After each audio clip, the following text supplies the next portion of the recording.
Hey Google, play Anton Webern. Okay, playing Anton Webern on YouTube Music. Hey Google, turn the volume down. Six to Eight Black Men by David Sedaris. I've never been much for guidebooks, so when trying to get my bearings in some strange American city, I normally start by asking the cab driver or hotel clerk some silly question regarding the latest census figures. I say silly because I don't really care how many people live in Olympia, Washington, or Columbus, Ohio. They're nice enough places, but the numbers mean nothing to me. My second question might have to do with the average annual rainfall, which again doesn't tell me anything about the people who have chosen to call this place home. What really interests me are the local gun laws. Can I carry a concealed weapon, and if so, under what circumstances? What's the waiting period for a Tommy gun? Could I buy a Glock 17 if I were recently divorced or fired from my job? I've learned from experience that it's best to lead into this subject as delicately as possible, especially if you and the local citizen are alone and enclosed in a relatively small area. Bide your time, though, and you can walk away with some excellent stories. I've learned, for example, that the blind can legally hunt in both Texas and Michigan. In Texas, they must be accompanied by a sighted companion, but I heard that in Michigan, they're allowed to go it alone, which raises the question, how do they find whatever it is they just shot? In addition to that, how do they get it home? Are the Michigan blind allowed to drive as well? I ask about guns not because I want one of my own, but because the answers vary so widely from state to state. In a country that's become increasingly homogenous, I'm reassured by these last charming touches of regionalism. Firearms aren't really an issue in Europe, so when traveling abroad, my first question usually relates to barnyard animals. What do your roosters say is a good icebreaker, as every country has its own unique interpretation. In Germany, where dogs bark "vow vow," and both the frog and the duck say "quack," the rooster greets the dawn with a hearty kikariki. Greek roosters crow "kyriaki," and in France they scream "cocorico," which sounds like one of those horrible pre-mixed cocktails with a pirate on the label.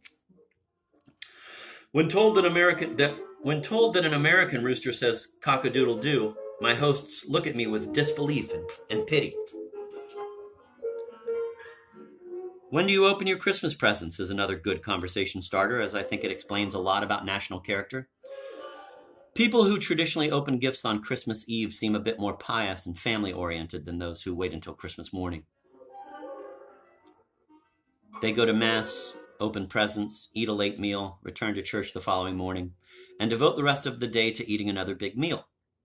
Gifts are generally reserved for children, and the parents tend not to go overboard. It's nothing I'd want for myself, but I suppose it's fine for those who prefer food and family to things of real value.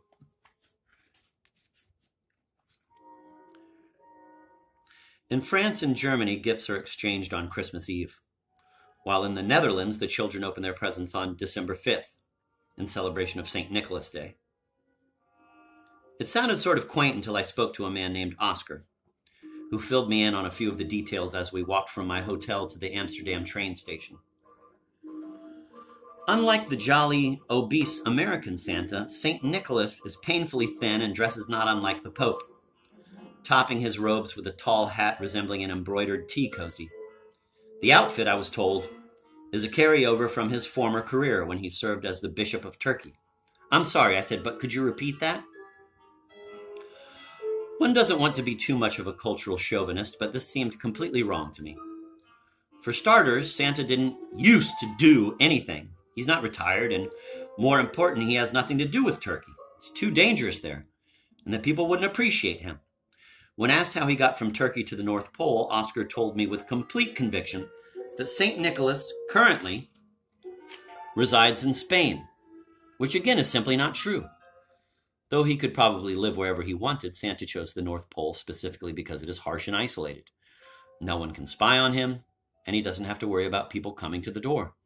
Anyone can come to the door in Spain, and in that outfit, he'd most certainly be recognized. On top of that, aside from a few pleasantries, Santa doesn't speak Spanish. Hello, how are you? Can I get you some candy? Fine. He knows enough to get by, but he's not fluent, and he certainly doesn't eat tapas. While our Santa flies in on a sled, the Dutch version arrives by boat and then transfers to a white horse. The event is televised, and great crowds gather at the waterfront to greet him.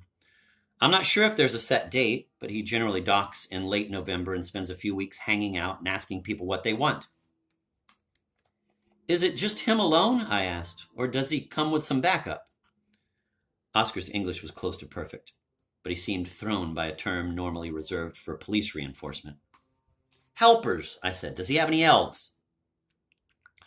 Maybe I'm overly sensitive, but I couldn't help but feel personally insulted when Oscar denounced the very idea as grotesque and unrealistic. Elves, he said. They are just so silly. The words silly and unrealistic were redefined when I learned that St. Nicholas travels with what was consistently described as, quote, 6 to 8 black men, end of quote. I asked several Dutch people to narrow it down, but none of them could give me an exact number. It was always 6 to 8, which seems strange, seeing as they've had hundreds of years to get an accurate head count. The 6 to 8 black men were characterized as personal slaves until the mid-1950s, when the political climate changed and it was decided that instead of being slaves, they were just good friends. I think history has proved that something usually comes between slavery and friendship. A period of time marked not by cookies and quiet hours beside the fire, but by bloodshed and mutual hostility.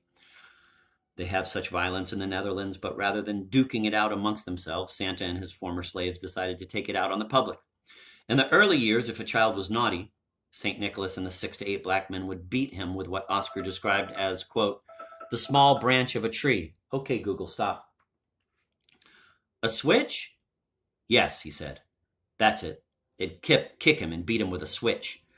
Then if the youngster was really bad, they'd put him in a sack and take him back to Spain. St. Nicholas would kick you? Well, not anymore, Oscar said. Now he just pretends to kick you. He considered this to be progressive, but in a way I think it's almost more perverse than the original punishment. I'm going to hurt you, but not really. How many times have we fallen for that line? The fake slap invariably makes contact, adding the elements of shock and betrayal to what had previously been plain, old-fashioned fear.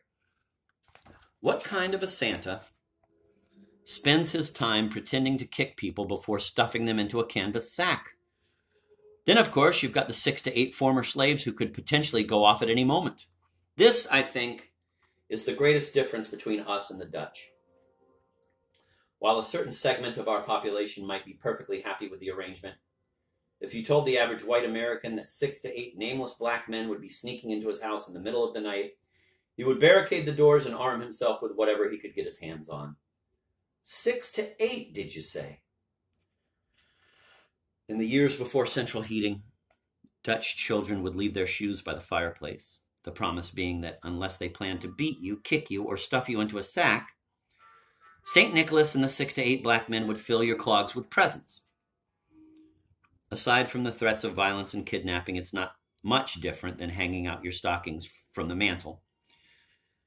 Now that so few people actually have a working fireplace, Dutch children are instructed to leave their shoes beside the radiator, furnace, or space heater. St. Nicholas and the 6 to 8 black men arrive on horses, which jump from the yard onto the roof. At this point, I guess they either jump back down and use the door or stay put and vaporize through the pipes and electrical cords. Oscar wasn't too clear about the particulars, but really, who can blame him? We have the same problem with our Santa. He's supposed to use the chimney, but if you don't have one, he still manages to get in. It's best not to think about it too hard. While 8 flying reindeer are a hard pill to swallow, our Christmas story remains relatively dull. Santa lives with his wife in a remote polar village and spends one night a year traveling around the world. If you're bad, he leaves you coal. If you're good and live in America, he'll give you just about anything you want. We tell our children to be good and send them off to bed where they lie awake anticipating their great bounty. A Dutch parent has a decidedly hairier story to relate, telling his children, quote, "Listen, you might want to pack a few of your things together before going to bed. The former Bishop of Turkey will be coming tonight along with 6 to 8 black men. They might put some candy in your shoes. They might stuff you into a sack and take you to Spain. Or they might just pretend to kick you. We don't know for sure, but we want you to be prepared. End of quote. This is the reward for living in the Netherlands. As a child, you get to hear this story, and as an adult, you get to turn around and repeat it. As an added bonus, the government has thrown in legalized drugs and prostitution. So what's not to love about being Dutch? Oscar finished his story just as we arrived at the station. He was an amiable guy, very good company. But when he offered to wait until my train arrived, I begged off, claiming I had some calls to make. Sitting alone in the vast, vibrant terminal surrounded by thousands of polite, seemingly interesting Dutch people, I couldn't help but feel second-rate. Yes, the Netherlands was a small country, but it had 6 to 8 black men and a really good bedtime story. Being a fairly competitive person, I felt jealous, then bitter. I was edging toward hostile when I remembered the blind hunter tramping off alone into the Michigan forest. He may bag a deer, or he may happily shoot a camper in the stomach. He may find his way back to the car, or he may wander around for a week or two before stumbling through your back door. We don't know for sure, but in pinning that license to his chest, he inspires the sort of narrative that ultimately makes me proud to be an American.